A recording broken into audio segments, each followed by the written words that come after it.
Nisargadatta Maharaj, la vie est le gourou suprême. Question. Maharaj, moi et mon ami venons tous les deux de pays lointains. L'un d'entre nous est britannique et l'autre est américain. Le monde dans lequel nous sommes nés est en train de s'effondrer et, étant jeunes, nous sommes inquiets. Les personnes âgées espèrent mourir de leur propre mort, mais les jeunes n'ont aucun espoir de ce genre. Certains d'entre nous refusent de tuer, mais aucun ne peut refuser d'être tué. Pouvons-nous espérer remettre le monde en ordre de marche de notre vivant? Maharaj, qu'est-ce qui vous fait penser que le monde va périr? Eh bien, les instruments de destruction sont devenus incroyablement puissants. De plus, notre productivité même est devenue destructrice de la nature et de nos valeurs culturelles et sociales. Vous parlez de l'époque actuelle. Il en a toujours été ainsi partout. Une situation affligeante est toujours temporaire et locale. Une fois terminée, elle sera oubliée. Mais enfin, l'ampleur de la catastrophe imminente est incroyablement grande. Nous vivons sur une bombe à retardement.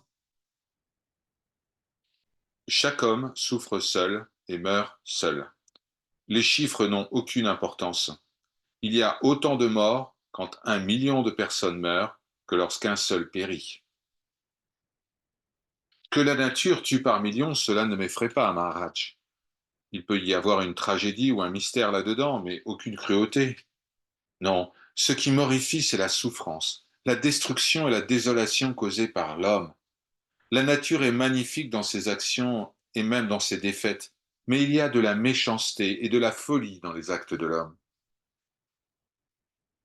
C'est vrai, mais donc ce n'est pas la souffrance et la mort qui sont votre problème, mais la méchanceté et la folie qui en sont la racine. La méchanceté n'est-elle pas aussi une forme de folie? Et la folie elle-même n'est-elle pas le mauvais usage de l'esprit? Vous voyez, le problème de l'humanité réside uniquement dans ce mauvais usage de l'esprit. Tous les trésors de la nature et de l'esprit sont accessibles à l'homme qui utilise son esprit correctement. Quel est le bon usage de l'esprit? La peur et l'avidité sont à l'origine du mauvais usage de l'esprit. L'usage correct est au service de l'amour, de la vie, de la vérité, de la beauté. Oh, c'est plus facile à dire qu'à faire. L'amour de la vérité, de l'homme, la bonne volonté, mais quel luxe! Il nous en faut beaucoup pour remettre le monde en ordre. Mais qui nous fournira cela? Vous pouvez chercher ailleurs la vérité et l'amour, l'intelligence et la bonne volonté, et vous y passerez une éternité. Vous pourrez implorer Dieu et l'homme et tout cela en vain. Vous devez commencer par vous-même. Telle est la loi inexorable. Vous ne pouvez pas changer l'image sans changer le visage. Réalisez d'abord que votre monde n'est qu'un reflet de vous-même et cessez de trouver des défauts dans ce reflet. Occupez-vous de vous-même. Tenez-vous droit, mentalement et émotionnellement. Le physique suivra automatiquement. Vous parlez des réformes économiques, sociales, politiques, mais laissez de côté les réformes et faites attention à celui qui veut réformer. Quel genre de monde un homme stupide, avide, sans cœur peut-il créer? Maharaj, si nous devons attendre un changement du cœur, nous devrons attendre indéfiniment. Votre conseil est un conseil de perfection, mais c'est un peu désespérant. Quand tous seront parfaits, le monde sera parfait.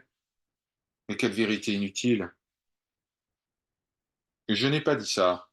J'ai seulement dit, vous ne pouvez pas changer le monde avant de vous changer vous-même. Je n'ai pas dit avant de changer tout le monde. Il n'est ni nécessaire ni possible de changer les autres. Mais si vous pouvez vous changer vous-même, vous découvrirez qu'aucun autre changement n'est nécessaire. Pour changer l'image, vous changez simplement le film. Vous n'attaquez pas l'écran de cinéma. Mais enfin, comment pouvez-vous être si sûr de vous-même?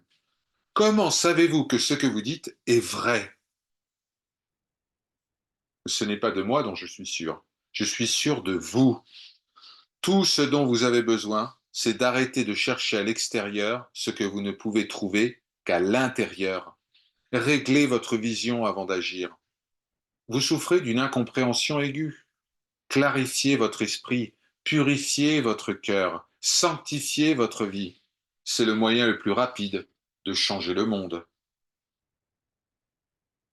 Mais tant de saints et de mystiques ont vécu et sont morts, Maharaj. Ils n'ont pas changé le monde. Comment auraient-ils pu? Votre monde n'est pas le leur, ni le leur le vôtre. Mais il existe sûrement un monde factuel, commun à tous. Vous voulez dire le monde des choses, de l'énergie et de la matière? Mais même s'il existait un tel monde commun de choses et de forces, mais ce n'est pas le monde dans lequel nous vivons. Notre monde est un monde de sentiments, d'idées, d'attirance et de répulsion, d'échelle de valeur, de motivation et d'incitation. C'est un monde mental. Biologiquement, nous avons besoin de très peu, mais nos problèmes sont d'un autre ordre. Les problèmes créés par les désirs, les peurs et les idées fausses ne peuvent être résolus qu'au niveau de l'esprit. Vous devez conquérir votre propre esprit et pour cela, vous devez le dépasser. Que signifie aller au-delà de l'esprit? Vous avez dépassé le corps, n'est-ce pas? Vous ne surveillez pas de près votre digestion, la circulation du sang, votre élimination. Toutes ces choses sont automatiques. De la même manière, l'esprit devrait fonctionner automatiquement, sans demander d'attention. Mais cela n'arrivera pas, à moins que l'esprit ne fonctionne parfaitement. Nous sommes, la plupart du temps, conscients de notre mental et de notre corps, car ils appellent constamment à l'aide. La douleur et la souffrance ne sont que le corps et l'esprit qui réclament de l'attention. Pour aller au-delà du corps, vous devez être en bonne santé. Pour aller au-delà du mental, vous devez l'avoir en ordre de marche.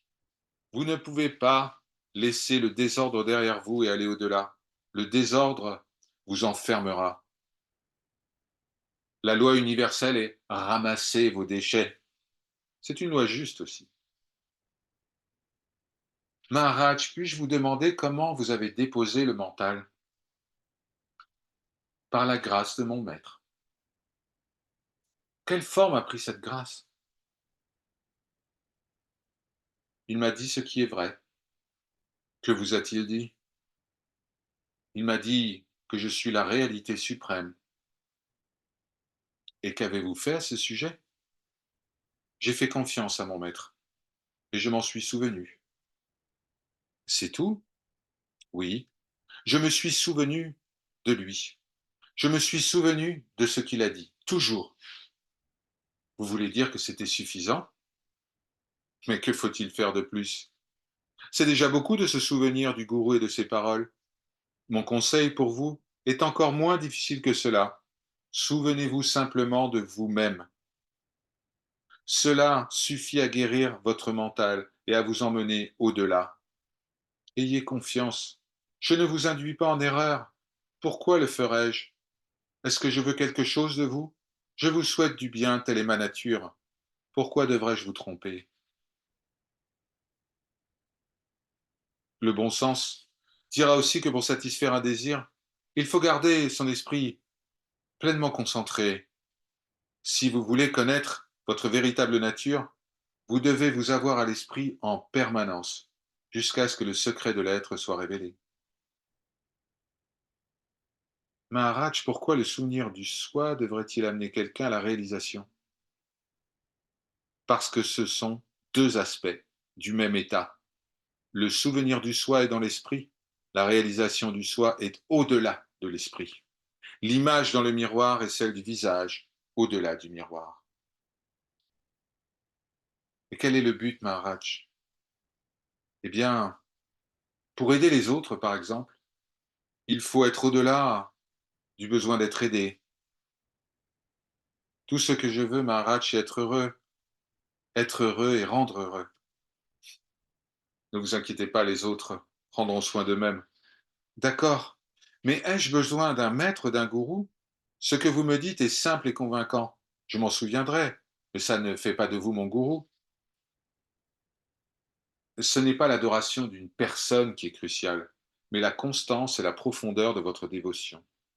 La vie elle-même est le gourou suprême. Soyez attentif à ses leçons et obéissant à ses commandements.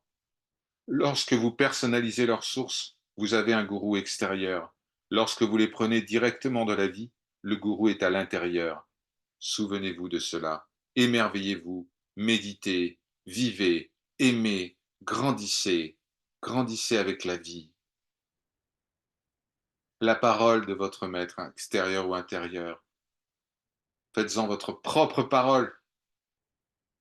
Mettez tout en œuvre et vous obtiendrez tout. C'est ce que j'ai fait. J'ai consacré tout mon temps à mon maître et à ses paroles. Om Shri Guru Bhyo Namaha, par sa grâce.